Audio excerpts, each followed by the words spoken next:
Yeah, good evening, folks. I said we'll start the series every Wednesday. I just had to drive down to church to avoid traffic after I met in the church.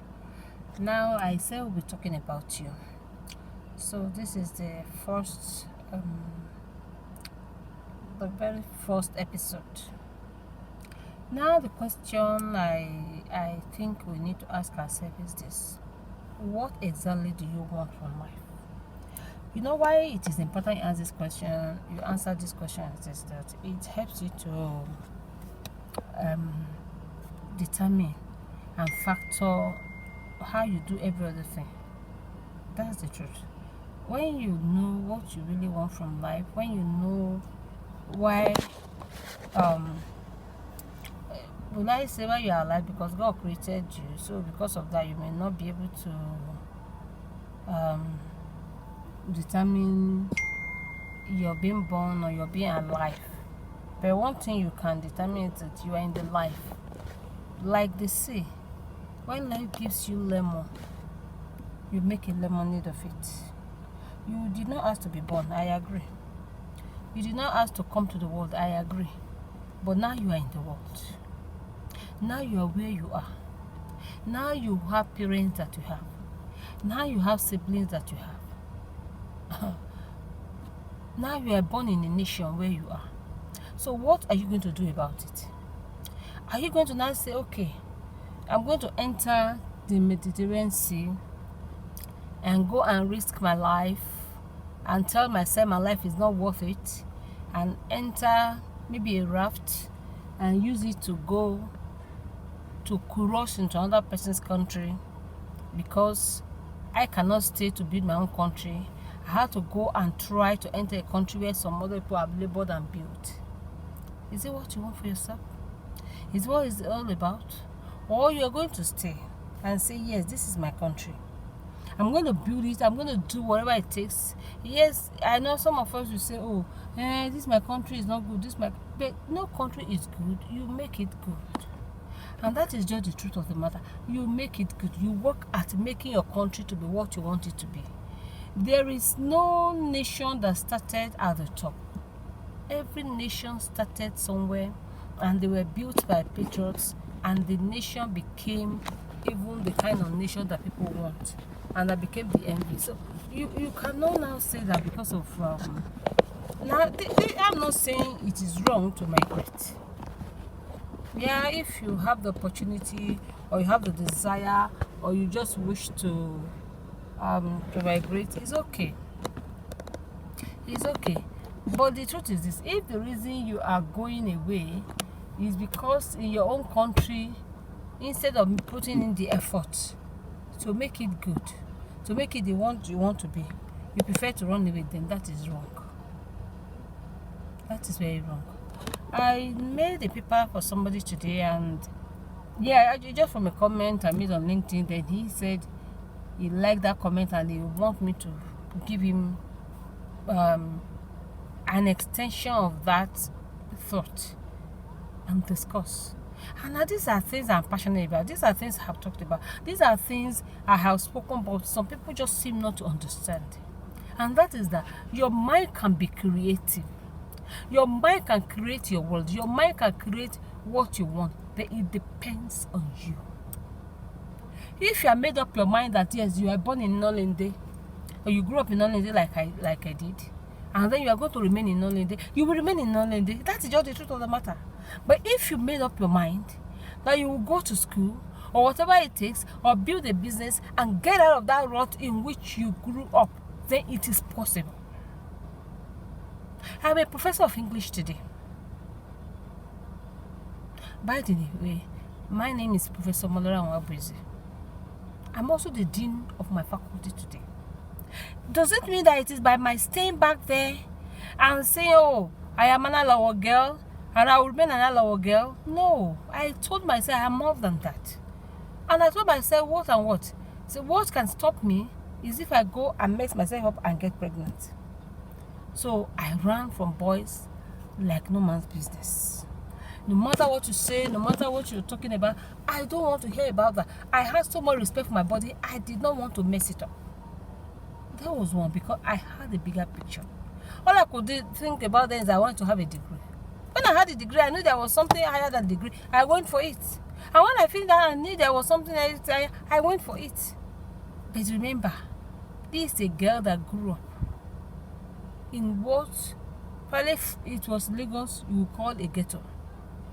Maybe, yes, maybe ours was not that as bad. Ours was not as bad. I don't really know what the definition of a ghetto is. Sincerely, I don't know, because I didn't grow up in one. I've never really visited one. But my environment you will not call it what we normally call the privileged or ajebo environment. There were people there. I think out of all of us that grew up, there were girls there that were around the same age range. I was the only one that didn't go and mess myself up. Even we were two at the time, but the other girl still got herself pregnant. She still got herself impregnated. Now I'm not laughing at them, but the point I'm making is this: you have a right to decide what you want for your life, and you can make it happen. Yeah, there are things that are beyond our power. I have such a challenge myself personally. When you have something that is beyond your power as a human being, there's nothing much you can do about that. But that which is within your power, what have you done? I learned one thing when I also was serving. I'll share some of my experiences with you. But one single thing I learned then, and it's about, I learned once, it is later I understood when I got into my business as a long reach partner, and through training that I now began to understand what you call it. And that's the way preparation will meet expectation. When I was serving, I got convinced, because I was mixing with people that you call the high and mighty in the society. Just because I served with the army, I was a composite mess member, not because I wanted it, but every cocktail there that the commander was having, we had to be present as because we're regarded as officers, as corps members. And then the governor of the state comes to that.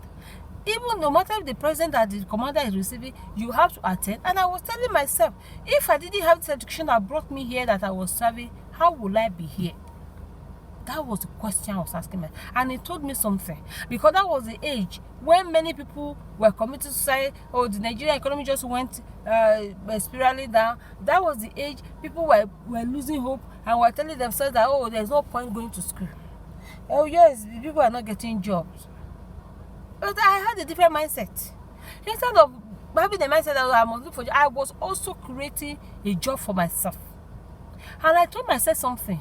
I said, okay, now if somebody did not go to school, now if tomorrow opportunity comes, the job comes, you cannot tell them, hold on, let me quickly go and get a degree after 4 years, which is normal time you use in Nigeria to get a degree. I mean, as a high school leaver. Now you can't tell them, please hold the job, let me quickly go and get my degree certificate and come back. But when you already have a degree certificate and the job opportunity comes, you take it. And I've heard many people that have that opportunity and they took it. Okada riders that were just doing something to keep their soul and mind and soul, body and soul together, and they got opportunity. Because such people, you see why? The way they will do their own Okada riding, it will be with class and with finesse. And that's it, because they have education. So what am I saying? I say we'll be talking about you. What are you doing with your life? What are you doing with that gift of life that God has given you? Forget. Don't think you have an entitlement mentality. I tell people, you can only ask for your entitlement that your parents are supposed that is your right for them to educate you when you have gotten educated. If you are not educated, you will not even know you have such a right. So this life that God has given you, if you don't know, it is a privilege. Because people have died. Some people were aborted. Some people were born, and in the process, they died. Something happened. Some people were stolen. All kinds of things has happened. People were abused. But God gave you life. And you have the opportunity to do that life to the best of your ability. What are you doing with it? This is the challenge I want to ask you. I want you to tell me in the comments. I want you to tell me in the comments what you are doing with your life. This privilege of life that God has given you. Are you wasting it? Or are you using it? Are you making something out of it that even people who are thought you are hopeless will now be surprised that so you can make something of your life? What are you doing with that life? That is just the question I am asking you today. It is in your hands. It's absolutely in your hands. Your life is in your hands. What you make of it is in your hands. Nobody else can do it for you. Only you can do it for yourself. So what are you doing with it?